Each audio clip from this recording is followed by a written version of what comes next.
नमस्कार दोस्तों, स्वागत है आप सभी का MNGK पॉइंट में। आप सभी दोस्त लोग कैसे हैं? हम उम्मीद करते हैं कि बहुत अच्छे होंगे और आप सभी दोस्त लोग अपने एग्जाम की तैयारी बहुत ज़बरदस्त तरीके से कर रहे होंगे। साथ ही आज के इस वीडियो में हम लेके आए हैं लुसेंट सामान्य अध्ययन जीके के टॉप इम्पोर्टेंट क्वेश्चन को दोस्तों करने वाले हैं। सारे क्वेश्चन दोस्तों बोल सकते हैं परीक्षा में बार बार पूछे गए हैं। दोस्तों वीडियो के अंत में आप बता सकते हैं जो आपका स्कोर क्या रहा। दोस्तों इससे क्या होगा, जो आपका तैयारी का पता चलेगा, जो आपका तैयारी किस प्रकार का है। दोस्तों यह वीडियो आप किसी भी एग्जाम का तैयारी कर रहे हैं, सभी एग्जाम के लिए बहुत ही महत्वपूर्ण है। सभी एग्जाम में सामान्य अध्ययन के प्रश्न पूछे ही पूछे जाते हैं। तो चलिए दोस्तों आज के इस वीडियो को हम शुरू करते हैं और देखते हैं आज के इस वीडियो में सामान्य अध्ययन के किस प्रकार के प्रश्न हैं। इन्हें साथ ही याद आप जरूर कर लीजिएगा। आज का दोस्तों फर्स्ट क्वेश्चन कहता है, निम्नलिखित में से किसके पास उच्च ऊर्जा स्तर और छोटा तरंग दैर्घ्य है। इस चार ऑप्शन में से दोस्तों किसके पास है, तो यह है आपको एक्स किरण के पास। तो ऑप्शन इसका डी होना चाहिए सही उत्तर, एक्स किरण। अगर दोस्तों एक्स किरण का तरंग दैर्घ्य परिसर अगर आपसे पूछ लिया जाए जो कितना होता है एक्स किरण का तरंग दैर्घ्य परिसर, तो आप बोल सकते हैं 10⁻⁻10 मीटर से 10⁻⁻8 मीटर तक दोस्तों इसका होता है तरंग दैर्घ्य परिसर। अगर दोस्तों हम बात करते हैं पराबैंगनी का, पराबैंगनी विकिरण का पूछा जाए तो 10⁻⁻8 मीटर से 10⁻⁻7 मीटर आप बोल सकते हैं। अगर दोस्तों अवरक्त विकिरण का बात करते हैं तो इसका तरंग दैर्घ्य परिसर पूछा जाए तो 7.8 गुना 10⁻⁻7 से 10⁻3 मीटर तक आप बोल सकते हैं। ये सबसे साथी प्रश्न एग्जाम में पूछे जाते हैं और ये सभी जो है जैसे पराबैंगनी विकिरण हो गया, दृश्यमान विकिरण हो गया, दृश्य विकिरण दोस्तों बोल सकते हैं, और साथ ही अवरक्त विकिरण बोल सकते हैं, एक्स किरण बोल सकते हैं, ये सभी विद्युत चुंबकीय तरंगे होते हैं। अगला प्रश्न कहता है, पर्वतों पर आच्छादित हिम सूर्य की गर्मी द्वारा एक साथ न पिघलने का कारण है। इसका कारण क्या है? इस चार ऑप्शन में से ऑप्शन डी दोस्तों इसका कारण हो जाता है। कहता है इसमें संगलन की गुप्त उष्मा उच्च होती है। यही इस प्रश्न का क्या होगा, सही उत्तर हो जाएगा। आप याद रख सकते हैं। अगर साथ ही आपसे पूछा जाए जो बर्फ के गलन की गुप्त उष्मा का मान बताइए, तो आप बोल सकते हैं जो 80 कैलोरी प्रति ग्राम होता है। अगले प्रश्न की ओर बढ़ते हैं। देखिए दोस्तों ये रहा अगला प्रश्न। प्रश्न कहता है मेरे भाई अंडाशय द्वारा कौन सा कार्य किया जाता है। इस चार ऑप्शन में से अंडाशय के द्वारा कौन सा कार्य किया जाता है। कहता प्रोजेस्टेरॉन का स्रावन, एस्ट्रोजन का स्रावन, डिम का निर्माण। इनमें से सभी होना चाहिए। विकल्प डी इसके लिए क्या है, सही उत्तर हो जाएगा। आप बोल सकते हैं अंडजनन की प्रक्रिया द्वारा दोस्तों अंडाणु का क्या होता है, निर्माण होता है। अगला प्रश्न देखिए, कहता है ब्रायोफाइट में बीजाणु मात्री कोशिका होती है। दोस्तों ब्रायोफाइट में बीजाणु मात्री कोशिका होती है। इसका सही उत्तर आप बोल सकते हैं द्विगुणित होता है। जो दोस्त लोग ऑप्शन बी को बता रहे हैं वह सही उत्तर को चुन लिए हैं। अगर साथी हम ब्रायोफाइटा का बात करते हैं तो पादप जगत का अगर उभयचर पूछा जाए ना तो ब्रायोफाइटा को कहा जाता है। उभयचर का मतलब क्या होता है, जो जीव जल और स्थल दोनों जगह निवास कर सकता है उसको दोस्तों ब्रायोफाइटा के अंतर्गत रखा, उसको दोस्तों क्या किसके अंतर्गत रखा जाता है, उभयचर के अंतर्गत। ब्रायोफाइटा हो गया उभयचर। जंतु जगत का उभयचर पूछ लिया जाए आपसे तो आप मेढक बोल सकते हैं, याद रखिएगा। ब्रायोफाइटा का दोस्तों उदाहरण क्या होता है, इसका उदाहरण किस कौन कौन, लिवरवर्ट, मॉस, ये सब ब्रायोफाइटा के अंतर्गत आता है। ब्रायोफाइटा वनस्पति जगत का सबसे बड़ा वर्ग माना जाता है, आप बोल सकते हैं। नेक्स्ट क्वेश्चन कहता है जो आणविक ऑक्सीजन का पत्तियों से निकलना कौन सी भौतिक क्रिया है। दोस्तों इनमें से सही उत्तर क्या हो जाएगा, ऑप्शन ए होना चाहिए विसरण। इसके लिए दोस्तों सही उत्तर हो जाएगा दो से अधिक पदार्थों का एक दूसरे से मिलकर समान मिश्रण बनाने की क्रिया को विसरण आप बोल सकते हैं, याद रखिएगा। अगले प्रश्न की ओर बढ़ते हैं दोस्तों। ये रहा प्रश्न, कहता है प्रोटीन संश्लेषण की क्रियात्मक इकाई है। दोस्तों प्रोटीन संश्लेषण की क्रियात्मक इकाई अगर आपसे पूछा जाए तो इस चार ऑप्शन में से दोस्तों आप पॉलीसोम बोल सकते हैं। ऑप्शन बी जो है इसके लिए सही उत्तर हो जाएगा। प्रोटीन दोस्तों बोल सकते हैं, प्रोटीन का बात करते हैं तो इसका फैक्टरी राइबोसोम को कहा जाता है। प्रोटीन का फैक्टरी आप बोल सकते हैं। लाइसोसोम को मेरे भाई आत्महत्या का थैला कहा जाता है। अगला प्रश्न है, कहता है जब झूले पर बैठा हुआ कोई व्यक्ति उस पर खड़ा होता है तो झूले के दोलन की आवृत्ति कम हो जाती है, बढ़ जाती है, अनंत हो जाती है, उसमें कोई परिवर्तन नहीं होता है। तो आप बोल सकते हैं दोस्तों जो बढ़ जाती है, क्या हो जाएगा, बढ़ जाती है। ऑप्शन बी सही उत्तर माना जाएगा। अगला प्रश्न कर लेते हैं। प्रश्न कहता है जब सोडियम और क्लोरीन अभिक्रिया करते हैं तब ऊर्जा उत्पन्न होती है तथा आयनिक बंध बनता है। ऑप्शन बी कहता उत्पन्न होती है तथा सहसंयोजक बंध बनता है।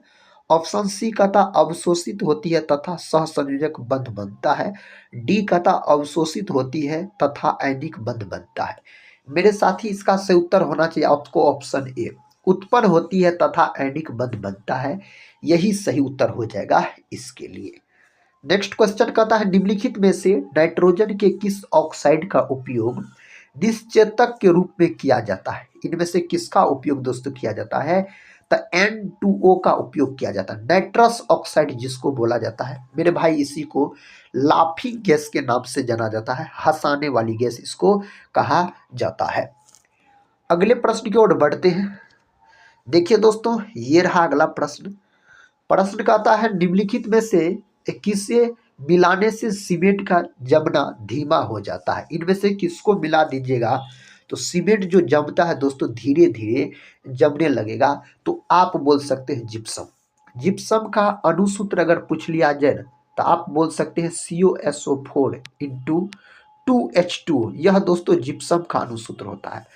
अगर बोल सकते हैं साथी प्लास्टर ऑफ पेरिस का अगर सूत्र पूछा जाए तो CaSO4 इंटू हाफ H2O बोलिएगा, जिसका प्रचलित नाम POP होता है, आप बोल सकते हैं। अगर मेरे दोस्त सिलिका के बारे में पूछा जाए ना, सिलिका का सूत्र अगर पूछ लेगा आपसे तो आप बोलिएगा SiO2, यह हो जाता है सिलिका, इसको सिलिका कहा जाता है, आप बोल सकते हैं। नेक्स्ट क्वेश्चन कहता है सोडियम 11 बेस से 1 बीटा उत्सर्जन के बाद बनने वाला पदार्थ है। दोस्तों सोडियम का प्रतीक Na होता है, इसका परमाणु क्रमांक 11 होता है, द्रव्यमान संख्या इसका कितना होता है, 22 होता है। इसमें कहता है 1 बीटा उत्सर्जन के बाद बनने वाला पदार्थ है। उस पदार्थ का नाम क्या है साथी, उस पदार्थ का नाम है मैग्नीशियम, Mg बोल सकते हैं। क्लोरोफिल में कौन धातु पाया जाता है, तो मैग्नीशियम धातु पाया जाता है। Ag का मतलब दोस्तों क्या हो गया, चांदी। विद्युत का सबसे अच्छा अगर सुचालक पूछा जाए तो चांदी बोल सकते हैं। अगर साथी Pb का बात करते तो यह शीशा हो जाता है, कुचालक होता है। Mn का मतलब दोस्तों क्या हो गया, मैग्नीज हो गया, आप बोल सकते हैं। नेक्स्ट क्वेश्चन कहता है इमली में कौन सा अम्ल है। दोस्तों इमली में कौन अम्ल पाया जाता है, तो सबको पता होगा टार्टरिक अम्ल पाया जाता है। इमली और अंगूर में आप बोल सकते हैं टार्टरिक अम्ल मेरे दोस्त पाया जाता है।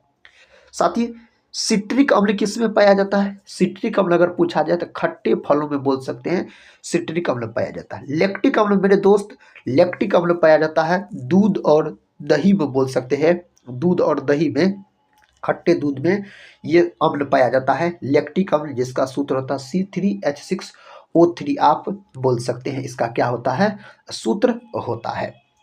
नेक्स्ट क्वेश्चन कर लेते हैं। देखिए ये रहा नेक्स्ट क्वेश्चन।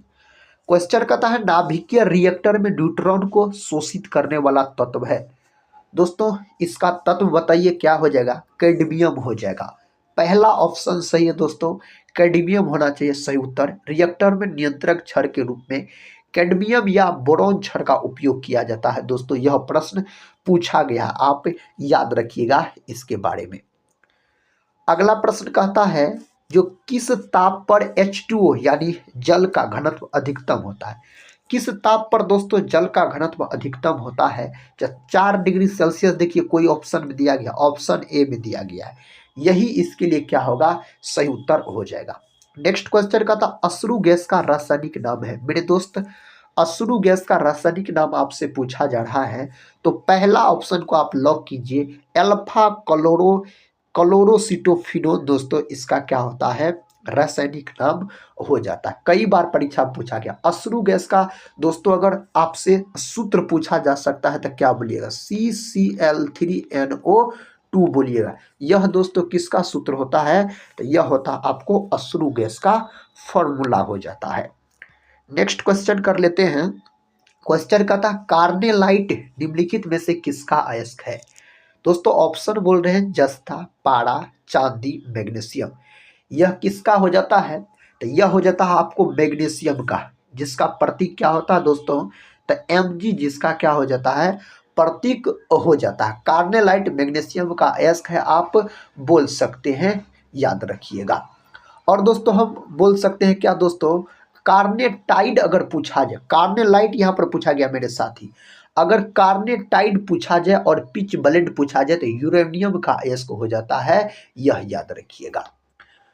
नेक्स्ट क्वेश्चन कर लेते हैं। कहता है लोहे के बुरादे में तनु हाइड्रोक्लोरिक अम्ल डालने से क्या होता है? इसका सही उत्तर क्या हो जाएगा, ऑप्शन ए सही उत्तर हो जाएगा, क्लोरीन गैस और आयरन हाइड्रा ऑक्साइड बनते हैं। ऑप्शन ए जो दोस्त लोग लॉक किए हैं उसका बिल्कुल सही उत्तर यहाँ पर हो जाएगा।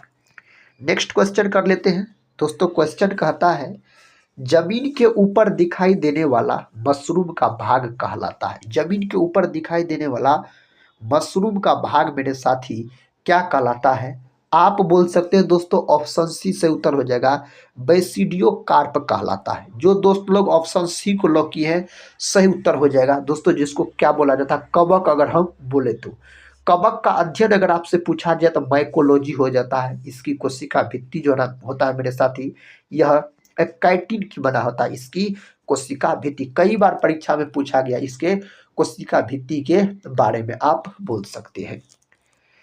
नेक्स्ट क्वेश्चन है, कहता है निम्न में से कौन सी बीमारियां जीवाणु जनित है, यानी जीवाणु से होने वाला बीमारी का समूह इनमें से कौन है? तो दोस्तों हैजा, टाइफाइड, निमोनिया, डिप्थीरिया, ये सब बीमारी आपको जीवाणु के कारण होने वाला बीमारी हो जाता है। दोस्तों यहाँ पर जो मलेरिया, एड्स और बोल सकते हैं कि जो मलेरिया एड्स है यह आपको विषाणु से होने वाला रोग हो जाता है, आप बोल सकते हैं। नेक्स्ट क्वेश्चन की ओर बढ़ते हैं। देखिए साथी ये रहा नेक्स्ट क्वेश्चन। दोस्तों क्वेश्चन कहता है रक्त समूह ओ को सार्वत्रिक रक्तदाता कहा जाता है। इसमें निम्न में से कौन सा एंटीजन पाया जाता है? इनमें कौन सा कहता है जो एंटीजन पाया जाता है? इस 4 ऑप्शन में से सही उत्तर दोस्तों क्या होगा, कोई एंटीजन नहीं पाया जाता है। अगर ओ रक्त समूह का बात करते हैं तो इसे क्या कहा जाता है, तो इसे कहा जाता है सर्वदाता कहा जाता है। मेरे दोस्त सर्वदाता बोल सकते हैं। नेक्स्ट क्वेश्चन का था वह वायरस जो अपने मेजबान को मारे बिना प्रजनन कर सकता है कहलाता है। उस वायरस का क्या नाम है? उस वायरस का नाम है मेरे साथी टेम्परेट वायरस। ऑप्शन ए जो है इसके लिए सही उत्तर हो जाएगा।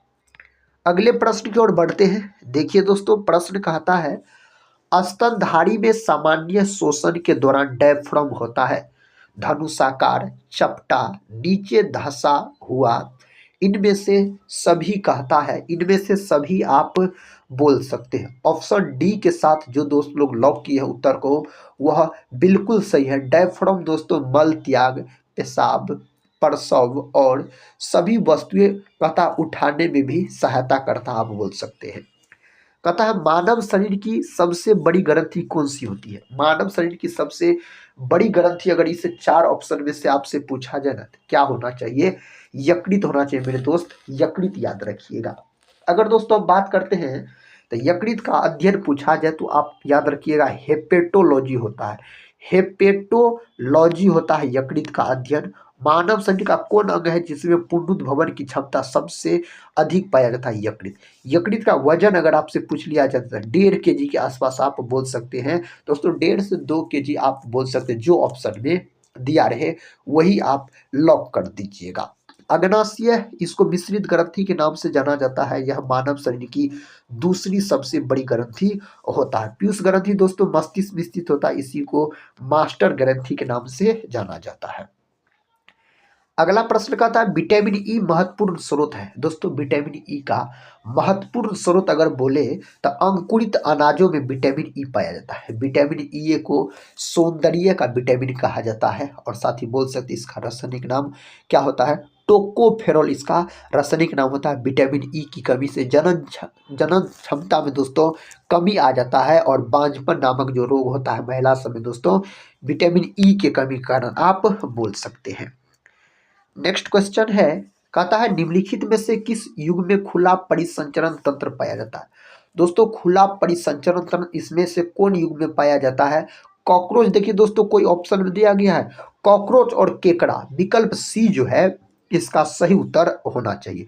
अगर साथ ही हम बात करते हैं केचुआ का, तो केचुआ को किसानों का मित्र कहा जाता है। केचुआ जो होता है यह एनिलिडा संघ के अंतर्गत आता है। कई बार यह प्रश्न पूछा गया, आप याद रखिएगा। कॉकरोच आर्थ्रोपोडा संघ का जीव है मेरे साथी। कॉकरोच के हृदय में 13 कक्ष होते हैं। कक्षों की संख्या अगर कॉकरोच में पूछा जाए तो आप कितना बोलिएगा, 13 बोलिएगा। नेक्स्ट क्वेश्चन का था मोहनजोदड़ो से प्राप्त नर्तकी की मूर्ति किस धातु से बनी थी। यह किस धातु से बनी थी आप बोल सकते हैं, इसका सही उत्तर हो जाएगा कांस्य। देखिए दोस्तों कांसा धातु कहाँ दिया गया, कांस्य, ऑप्शन सी सही उत्तर हो जाएगा। मोहनजोदड़ो का शाब्दिक अर्थ अगर आपसे पूछ लिया जाए तो मृतकों का टीला आप बोल सकते हैं। मोहनजोदड़ो पाकिस्तान में स्थित है। 1922 ईस्वी में इसका खोज राखल दास बनर्जी के द्वारा किया गया। सिंधु नदी के किनारे दोस्तों स्थित है, आपको मोहनजोदड़ो याद रखिएगा। नेक्स्ट क्वेश्चन कर लेते हैं। क्वेश्चन कहता है मेरे दोस्त प्रारंभिक ऋग्वेदिक लोगों द्वारा किस धातु का प्रयोग सबसे पहले किया गया था। ऑप्शन दिया गया चांदी, सोना, लोहा और तांबा दिया गया है, तो तांबा सही उत्तर हो जाएगा जिसको कॉपर कहा जाता है, आप बोल सकते हैं।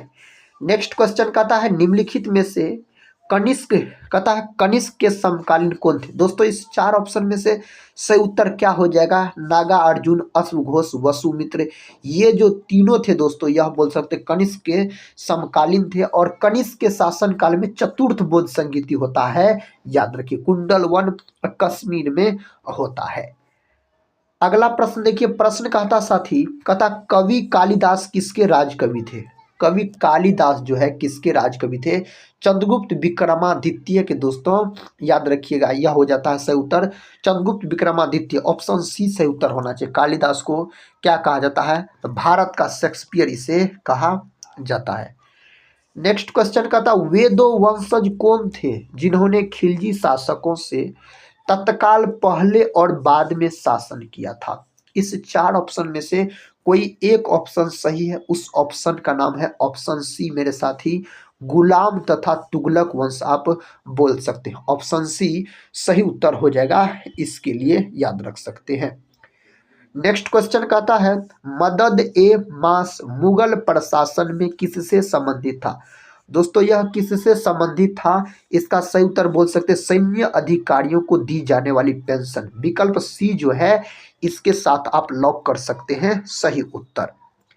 अगला प्रश्न ये रहा अकबर ने तीर्थ यात्रा किस वर्ष बंद किया। अकबर के द्वारा दोस्तों तीर्थ यात्रा कर किस वर्ष बंद कर दिया गया, आप बोल सकते हैं 1563। 1563 देखिए दोस्तों ऑप्शन सी में दिया गया, ऑप्शन सी सही उत्तर हो जाएगा, आप याद रख सकते हैं। इसके बारे में कई बार यह प्रश्न पूछा गया है। और अकबर ने दोस्तों 1564 में जजिया कर को समाप्त कर दिया, याद रखिएगा कब किया था, तो 1564 में याद रख सकते हैं। और दोस्तों बोल सकते हैं और एक बात, अकबर ने 1571 में आगरा के स्थान पर फतेहपुर सीकरी को राजधानी बनाया था। और अशिक्षित मुगल शासक पूछा जाए आपसे तो आप अकबर बोल सकते हैं। और दोस्तों बोल सकते हैं अगर अकबर का शासनकाल आपसे पूछ लिया जाए तो आप बोल सकते हैं 1556 से दोस्तों 1605 हो जाता है इसका शासनकाल अकबर का। नेक्स्ट क्वेश्चन है चटगांव शस्त्रागार पर हमले के दौरान कौन महिला क्रांतिकारी मारी गई थी? उस महिला का नाम आपसे साथी पूछा जा रहा है। तो प्रीति लता वाडेदार हो जाएगा। ऑप्शन ए सही है, प्रीति लता वाडेदार सही उत्तर हो जाएगा। ऑप्शन ए आप बोल सकते हैं। और दोस्तों याद रखिएगा 18 अप्रैल 1930 ईस्वी को चटगांव शस्त्रागार छपा हुआ था। नेक्स्ट क्वेश्चन ये रहा। क्वेश्चन का था इनमें से कौन क्रांतिकारी काकोरी ट्रेन कांड से संबंधित नहीं था? इस चार ऑप्शन में से दोस्तों कौन नहीं संबंधित था? इसका सही उत्तर क्या हो जाएगा? प्रफुल्ल चाकी, ऑप्शन सी सही उत्तर हो जाएगा। प्रफुल्ल चाकी दोस्तों इससे संबंधित नहीं था। काकोरी ट्रेन कांड जो हुआ था दोस्तों यह कब हुआ था? आप बोल सकते हैं 9 अगस्त 1925 को हुआ था। 9 अगस्त 1925 को मेरे भाई यह हुआ था। नेक्स्ट क्वेश्चन देखिए, कहता निम्न में से किस समाचार पत्र का संपादन गांधी जी ने किया था? इन चार ऑप्शन में से कौन समाचार पत्र का संपादन महात्मा गांधी के द्वारा किया गया था? ऑप्शन ए में दिया गया नवजीवन। इसका सही उत्तर क्या हो जाएगा? ऑप्शन ए हो जाएगा नवजीवन आप बोल सकते हैं दोस्तों, इसका सही उत्तर होना चाहिए। नेक्स्ट क्वेश्चन है भारत में प्रांतीय स्वायत्तता शुरू की गई थी दोस्तों, कब शुरू किया गया था इसको? तो इसको जो शुरू किया गया था भारत सरकार अधिनियम 1935 द्वारा। विकल्प सी के साथ सही उत्तर लॉक कर लीजिए। अगले प्रश्न की ओर बढ़ते हैं। प्रश्न कहता है विजयनगर के राजा कृष्णदेव राय ने गोलकुंडा का युद्ध किस राजा के साथ लड़ा था? कौन राजा के साथ गोलकुंडा का युद्ध दोस्तों लड़ा गया था? इसका सही उत्तर हो जाएगा आपको कुली कुतुब शाह। ऑप्शन ए के साथ सही उत्तर लॉक कर सकते हैं आप। नेक्स्ट क्वेश्चन है नेशनल तथा कॉलेज और बिहार विद्यापीठ का शिलान्यास किसने किया था? दोस्तों इसका शिलान्यास किया गया महात्मा गांधी के द्वारा। किसके द्वारा? महात्मा गांधी के द्वारा 6 फरवरी 1921 को नेशनल कॉलेज ऑफ और बोल सकते और बिहार विद्यापीठ का पटना में शिलान्यास किया गया था। किसके द्वारा? महात्मा गांधी के द्वारा। डॉक्टर राजेंद्र प्रसाद का बात करते हैं तो इसे देश रत्न के नाम से जाना जाता है। यह बिहार के रहने वाले थे और दोस्तों बोल सकते हैं भारत के प्रथम राष्ट्रपति बने थे डॉक्टर राजेंद्र प्रसाद। अगला प्रश्न कर लेते हैं दोस्तों, ये रहा अगला प्रश्न। प्रश्न कहता है वर्ष 1946 में बनी अंतरिम सरकार में डॉक्टर राजेंद्र प्रसाद के पास कौन सा विभाग था? दोस्तों डॉक्टर राजेंद्र प्रसाद के पास कौन विभाग था? खाद्य एवं कृषि विभाग था। ऑप्शन सी सही उत्तर हो जाएगा खाद्य एवं कृषि विभाग आप बोल सकते हैं। और साथ ही याद रखिए उस समय अंतरिम सरकार में 14 सदस्य थे। कितना सदस्य? 14 सदस्य थे मेरे दोस्त, इस बात को आप याद रख सकते हैं। अगला प्रश्न कहता है भारत में संसदीय ढांचे में 2 अस्थायी सदनों का नाम बताइए। इसका सही उत्तर क्या हो जाएगा दोस्तों? इसका सही उत्तर हो जाएगा लोकसभा और विधानसभा। सही उत्तर ऑप्शन डी के साथ दिया गया है। अगर दोस्तों हम संसद का बात करते हैं ना तो संसद हो जाता है अनुच्छेद 79 में, याद रखिएगा। लोकसभा दोस्तों 81 में हो जाता है और राज्यसभा 80 में हो जाता है। नेक्स्ट क्वेश्चन कहता है राष्ट्रीय कोष का अभिरक्षक कौन सा अंग है? दोस्तों इस चार ऑप्शन में से सही उत्तर क्या होगा? इसका सही उत्तर होना चाहिए आपको विधानमंडल। विकल्प सी सही उत्तर हो जाएगा विधानमंडल सही जवाब हो जाएगा। संघ लोक सेवा आयोग के किसी सदस्य को हटाया जा सकता है। किसके द्वारा दोस्तों इसको हटाया जा सकता है? राष्ट्रपति के द्वारा।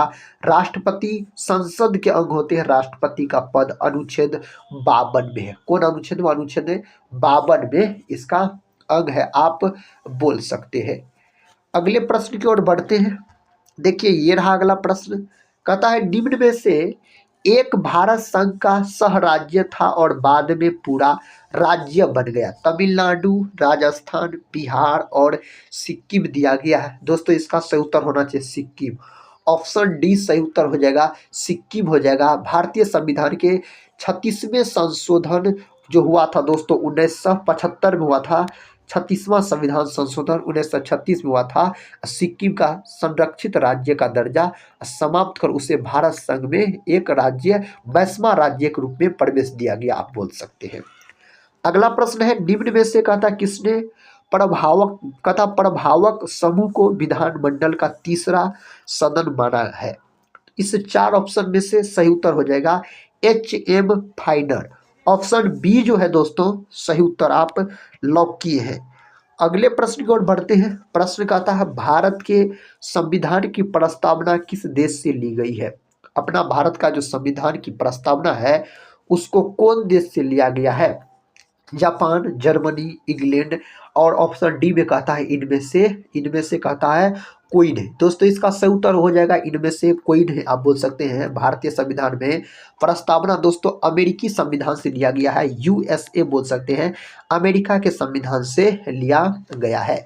और दोस्तों भारतीय संविधान प्रस्तावना की भाषा अगर पूछ लिया जाए ना, भाषा तो ऑस्ट्रेलिया के संविधान से लिया गया है। और सिर्फ प्रस्तावना पूछा जाए तो अमेरिका के संविधान से लिया गया। आप बोल सकते हैं, इस बात को याद रखिएगा।